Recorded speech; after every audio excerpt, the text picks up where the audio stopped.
లేదు సార్ కూర్చోండి. లేదు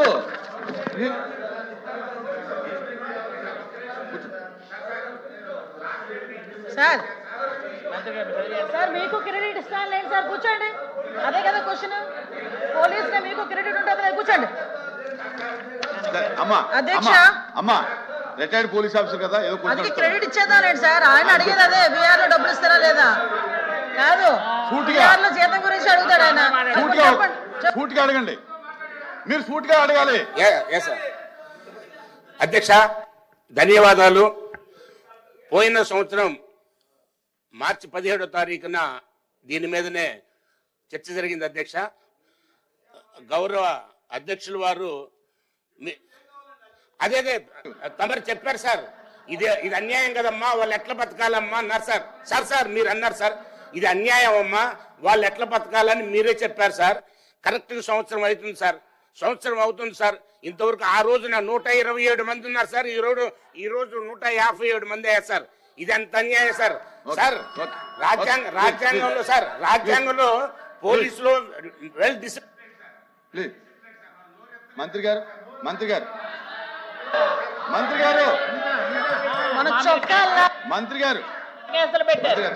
కూర్చోండి కూర్చోండి. మంత్రి గారు ఉమేష్ గారు చెప్పండి. అధ్యక్ష ఇప్పుడు గౌరవ సభ్యులు అంటే క్వశ్చన్ కూడా చాలా అంటే క్వశ్చన్ అడిగేటప్పుడు ఒకసారి లాస్ట్ 5 సంవత్సరాలు కూడా వాళ్ళు గవర్నమెంట్ మీరు ఇచ్చినటువంటి అవకాశాన్ని ఉపయోగించుకోరు. ఎందుకనంటే బీఆర్ సంస్కృతి అన్నది అలాగే కూర్చోండి. మంత్రి గారు ఆయన చెప్పేది రికార్డు కావట్లేదు, మీరు చెప్పండి. కాదు సార్, మళ్ళా పెద్ద ఆయన అని చెప్పి మీరే ఇచ్చారు మైకు. ఇప్పుడు పాపం కూర్చోండి.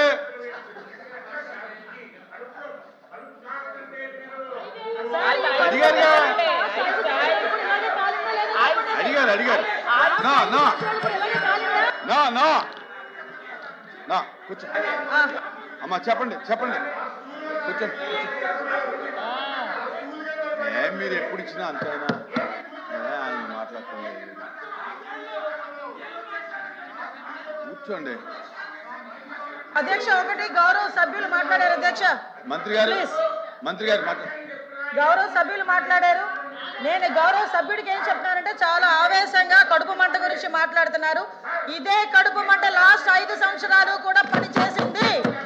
ఆ పని చేసినప్పుడు అదే పోలీసుల చేత 24 గంటలు పని చేయించుకొని 1వ తారీఖు కూడా ఉద్యోగ జీతాలు ఇవ్వకుండా 15వ తారీఖు వస్తాయా 20వ తారీఖు వస్తాయా కనీసం ఈ నెల వస్తుందా రాదా అన్న ఆలోచనలోని చాలా మంది పోలీసులు పనిచేశారు. అదే విధంగా ఒక్క పోలీస్ కనుక జగన్మోహన్ రెడ్డి ఇదే అసెంబ్లీ రోడ్డు మీద 2000 మంది పోలీసులు లేదు. ఆయన చెప్పేదానికల్లా మీరు సమాధానం చెప్పాలి కదా సార్. ఆయన అడుగుతున్నారు, కూర్చోబడండి. మాట్లాడతాను సార్, ఆయన కూర్చోబెట్టండి. ముందు కూర్చోండి, ఆయన కూర్చోబెట్టిన తర్వాత నేను మాట్లాడతా. ఆయన మాట్లాడతాను సార్. నేను పెద్ద ఆయన గౌరవించమని మీరే చెప్పారు. ఒకటే సప్లిమెంట్ కూర్చోమని చెప్పండి సార్. కూర్చోండి. మీకు పర్మిషన్ లేదు, కూర్చోండి.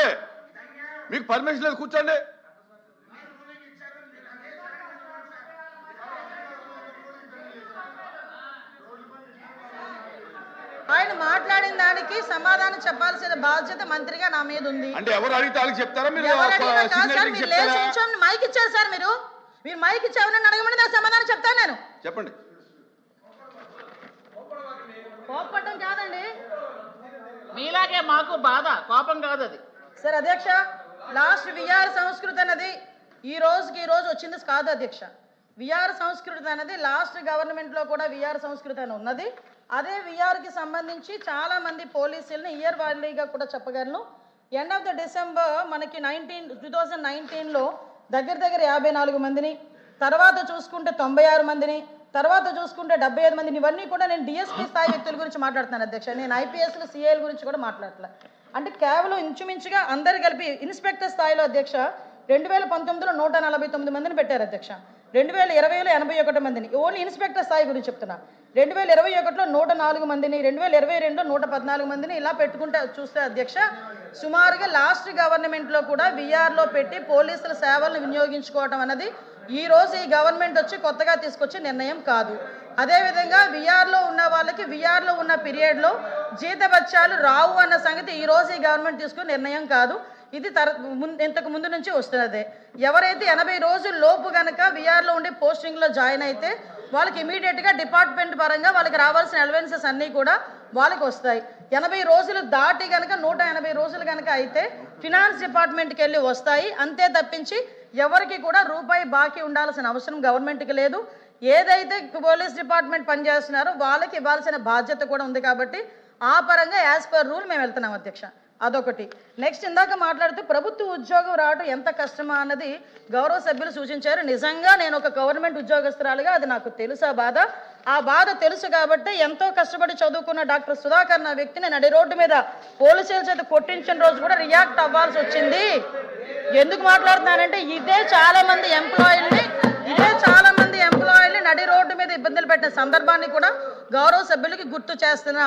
ఇందాక మా సభ్యురాలు అన్నప్పుడు అప్పుడేమో గుమ్మడికాయ ఇప్పుడేమో గుమ్మడికాయ కాదన్నది కాదు కాబట్టి అది కూడా గ్రహించుకోవాలి. ఇంకొకటి ఏంటంటే పోలీస్ డిపార్ట్మెంట్లోకి వచ్చిన రోజే 24/7 పనిచేయడానికి ఇది ఎమర్జెన్సీ డిపార్ట్మెంట్ అనే సంగతి పోలీస్ డిపార్ట్మెంట్లోకి వచ్చే రోజే దానికి సిద్ధపడే కానిస్టేబుల్ దగ్గర నుంచి హోంగార్డ్ దగ్గర నుంచి ఐపీఎస్ ఆఫీసర్ వరకు కూడా దానికి సిద్ధపడే వస్తారు. అందువల్ల విఆర్లో ఉన్న వాళ్ళే కాదు చుట్టుపక్కల ఉన్న వాళ్ళని డిపార్ట్మెంట్ వైజ్గా ఏదైనా బందోబస్తుకి కానీ దేనికైనా డ్యూటీకి పంపించాల్సిన అవసరం ఉంటుంది.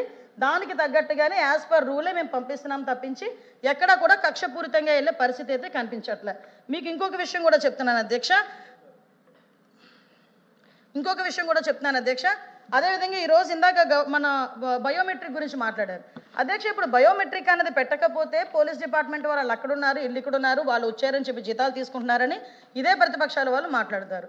బయోమెట్రిక్ అన్నది 2 సార్లు విధానం అన్నది లేదు. దయచేసి తెలుసుకోవాలి. బయోమెట్రిక్ ఎప్పుడు కూడా డీజీపీ కార్యాలయంలో ఒక్కసారి మాత్రమే మార్నింగ్ డిపార్ట్మెంట్ వాళ్ళు అక్కడికి వచ్చి హాజరవుతారు. తర్వాత వాళ్ళకి ఎండాస్ చేసిన డ్యూటీస్కి వాళ్ళు అక్కడి నుంచి వెళ్ళే పరిస్థితి కూడా ఉంటుంది. కాబట్టి అది కూడా మన గౌరవ సభ్యులు కూడా గ్రహించాల్సిందిగా కోరుకుంటున్నాను అధ్యక్ష. ముఖ్యంగా అధ్యక్ష ఇంకా మీకు ఒక విషయం చెప్పాలి అధ్యక్ష. ఇంతకు ముందు అంటే చాలా మనకి పోలీస్ డిపార్ట్మెంట్కి సంబంధించి వెల్ఫేర్ గురించి కూడా ఆలోచించింది కూడా మెయిన్ గవర్నమెంట్ వచ్చిన తర్వాత అధ్యక్ష. ఇంతకు ముందు పోలీస్ జీతాలు కూడా 1వ తారీఖున వస్తాయా రావా అనుకున్న పొజిషన్ నుంచి ఈరోజు నెలలో 1వ తారీఖు కల్లా ప్రతి ఒక్కరి అకౌంట్లోని కూడా జీతాలు పడుతున్నాయా లేదా మీ వెనక బయట నుంచి పోలీసులు ఎవరిని అడిగినా కూడా ఈరోజు సమాధానం చెప్పే పరిస్థితి కూడా ఉంది అధ్యక్ష. వీటితో పాటు అధ్యక్ష ఇందాక అన్నారు పిల్లల్ని చదివించుకోవాలి పెళ్ళిళ్ళు చేసుకోవాలని. నేను ఒక సందర్భాన్ని కూడా ఈ సందర్భంగా చెప్పాలి కాబట్టి చెప్తున్నాను. నేను అపోజిషన్లో ఉండేటప్పుడు నా ఊర్లో పనిచేస్తున్న ఒక సీఐ నా దగ్గరకు వచ్చి కన్నీళ్ళు పెట్టుకున్నాడు. ఏమయ్యా అంటే పిల్ల చదువుకు వచ్చింది మేము లోన్ పెట్టుకుంటే 2 నెలలు అయిందమ్మా మా సొమ్ము మాకు ఇవ్వడానికి లోన్ కూడా శాంక్షన్ చేయట్లేదు అని. అలాంటి సిచ్యువేషన్స్ రాకూడదు అని మళ్ళా మా గవర్నమెంట్ వచ్చిన తర్వాత వాళ్ళ డిపార్ట్మెంట్కి సంబంధించి ఏ బాకీలు లేకుండా క్లియర్ చేసుకుంటూ దఫాలుగా క్లియర్ చేసుకుంటూ డిపార్ట్మెంట్ చేత ఎంత పని చేయించుకున్నామో డిపార్ట్మెంట్ వెల్ఫేర్ని కూడా అదే రకంగా సైమల్టేనియస్గా తీసుకెళ్లే బాధ్యత కూడా మేము తీసుకున్నాం. డిపార్ట్మెంట్ మీద ఈ రోజు కన్సర్న్ చూపిస్తున్నారు. ఇంకోటి అధ్యక్ష రాజకీయ కక్షతో అని పదం ఉపయోగించారు. ఆ పదాలు మీకు బాగా సూటబుల్ అవుతాయి. ఎందుకంటే చాలా మందిని కేవలం అండి ఈ సందర్భంగా నేను చెప్పాలి అధ్యక్ష ప్రజల్ని కూడా ఎలా తప్పుదో పట్టించారంటే 14-19 టైంలో డిఎస్పీస్ ప్రమోషన్ వస్తే ప్రతి ఒక్క డిఎస్పీని ఒకే సామాజిక వర్గానికి చెందిన అందరినీ కూడా ఒకేలా డిఎస్పీని ఒకే సామాజిక వర్గానికి సంబంధించిన వాళ్ళు చేసేసారని ఆ రోజు బురద జల్లిన పరిస్థితి అధ్యక్ష. అంటే నేనేమంటానంటే పోలీస్కి కులం ఏంటి పోలీస్కి మతం ఏంటి పోలీస్కి రాజకీయం ఏంటి అధ్యక్ష. పోలీస్ చొక్కా వేసుకున్న రోజే అతను ప్రజలకి సేవ చేయాలి దేశానికి సేవ చేయాలనే నిబంధనతో హోంగార్డ్ దగ్గర నుంచి ఐపీఎస్ స్థాయి వరకు కూడా వస్తారు అక్కడికి. ఇక్కడికి వచ్చిన తర్వాత నీ రాజకీయం పిచ్చి నా రాజకీయం పిచ్చి తీసుకొచ్చి రాజకీయాలకి ఆపాదించడం ఎంతవరకు కరెక్ట్. ఇంకోటి కూడా చెప్తాను అధ్యక్ష ఒకనొక సందర్భంలో ఉద్యోగస్తులకి సంబంధించి మాకు ఇవ్వాల్సిన గ్రాట్యుటీలు కానీ వాటికి సంబంధించిన ఏదైతే బకాయిలు ఉన్నాయో ఇవ్వట్లేదని ఒక కానిస్టేబుల్ రోడ్డు మీదకి వస్తే ఆ కానిస్టేబుల్ ఉద్యోగం పోతే మళ్ళీ మెయిన్గా ఉద్యోగం తీసేస్తే మళ్ళీ మా గవర్నమెంట్ వచ్చిన తర్వాత అందుకు మళ్ళీ ఉద్యోగం ఇచ్చి ఈరోజు అతను మళ్ళీ ఉద్యోగం చేసుకుంటున్నాడు అధ్యక్ష. అది మా కమిట్మెంట్. లాస్ట్ గవర్నమెంట్లో రాజకీయ కక్షతో ఉద్యోగాలు తీసిన చాలా మంది కానిస్టేబుల్ ఫైళ్ళు ఈ రోజు నా టేబుల్ మీద ఉన్నాయి. వాళ్ళందరికీ కూడా తిరిగి ఉద్యోగాలు ఇస్తున్నాం. ఇందాకే అన్నారు ప్రభుత్వ ఉద్యోగం తెచ్చుకోవడం ఎంతో కష్టమని. ఆ గవర్నమెంట్లో వీళ్ళు కోట్లు అవినీతులు చేసుకొని వచ్చిన వాళ్ళు కూడా ఈరోజు పోలీస్ డిపార్ట్మెంట్లో 200కి 300కి కూడా లేనిపోని అపనిందలు వాళ్ళ మీద వేసి ఉద్యోగాలు తొలగించిన పరిస్థితి కూడా ఉంది అధ్యక్ష. దయచేసి నేను ఏమంటానంటే రాజకీయాలు ఉంటే మీరు నేను కొట్టుకుందాం లేదంటే మీరు నేను మాట్లాడుకుందాం. అంతే తప్పించి రాజకీయాలు తీసుకొచ్చి పోలీసుల మీదకి నెట్టి పోలీసులను కూడా దానికి అనుగుణంగా మార్చే పరిస్థితిని కూడా తీసుకురాకూడదని చెప్తున్నా. ఇంకోటి కూడా అధ్యక్ష, ఇంకోటి మాట్లాడేటప్పుడు ఇందాక సర్వీస్ 6,000 భోజనాలు పెట్టాం కానిస్టేబుల్స్. ఇంకోటి కూడా అధ్యక్ష, లాస్ట్ గవర్నమెంట్లో నోటిఫికేషన్ ఇచ్చాము అన్నారు. నోటిఫికేషన్ ఇచ్చారు ఎంతమందికి అంటే 6,000 మంది కానిస్టేబుల్ ఇచ్చేస్తున్నా, నోటిఫికేషన్ ఇచ్చేసామని చెప్పి ఏదో అంటారు కదా, పెద్ద బాజా భజంత్రీలు కూడా చేశారు. ఆఖరికి కోర్టులో కేసు వస్తే కోర్టులో కేసు ఎలా తీసుకోవాలో కూడా తెలియదు, ఎలా దాన్ని పరిష్కరించుకోవాలో తెలియదు. దానికి 3 సంవత్సరాలు పట్టింది. మేము వచ్చిన 20 నెలల్లో 18 నెలల్లో కోర్టు కేసులని క్లియర్ చేసి రిక్రూట్మెంట్ ఇచ్చి ఈరోజు ట్రైనింగ్ ప్రోగ్రాంలకు ఇవ్వడమే కాకుండా 4,000 రూపాయలు ఉన్న స్టైఫండ్ని 12,000 రూపాయలు చేసిన ఘనత కూడా మా ఎన్డీఏ గవర్నమెంట్ అధ్యక్ష. దీనికి ఈరోజు ఇన్ని మేము చేస్తూ ఉంటే తిరిగి వీళ్ళు మాట్లాడే ప్రక్రియ ఒకటేంటంటే ఒకటి మాత్రం చెప్పాలి అధ్యక్ష, పోస్టింగ్ల గురించి వెయిట్ చేసేవాళ్ళు. అలాంటి చెప్పాలంటే నా దగ్గర ఇంత లిస్ట్ ఉంది. మీరు ఏ పోస్టింగ్ల గురించి ఎంతమందిని ఎన్ని రోజులు వెయిటింగ్ పెట్టారో లిస్టు కావాలంటే చంద్రశేఖర్ రెడ్డి గారికి స్వయంగా నేనే తీసుకెళ్ళిస్తా. మీరు ఇప్పుడు టాలీ చేసుకోండి. మేము అలాంటి పరిస్థితుల్లో వచ్చామని ఎవరైనా చూపించండి, మేము మాట్లాడతాం. దయచేసి నేను ఒకటే చెప్తున్నానండి, ఈరోజు పోలీసు వ్యవస్థను ప్రక్షాళన చేశాం. హోంగార్డ్ దగ్గర నుంచి ఐపీఎస్ స్థాయి వరకు ప్రతి ఒక్కరు కూడా రాజకీయాలకు అతీతంగా ప్రజలకి సేవ చేయాలి అని ఒకే ఒక ఉద్దేశంతో ఉన్నారు. ప్రజల భద్రతే మా బాధ్యత అనే రీతిలో మా పోలీస్ డిపార్ట్మెంట్ పనిచేస్తుంది. వాళ్ళకి కావలసిన ప్రతి ఏదైతే అందాలో వాళ్ళ వెల్ఫేర్ సంబంధించి కూడా ప్రభుత్వం చూసుకుంటుందని సభాపూర్వకంగా మీ అందరికీ కూడా తెలియజేసుకుంటున్నాను.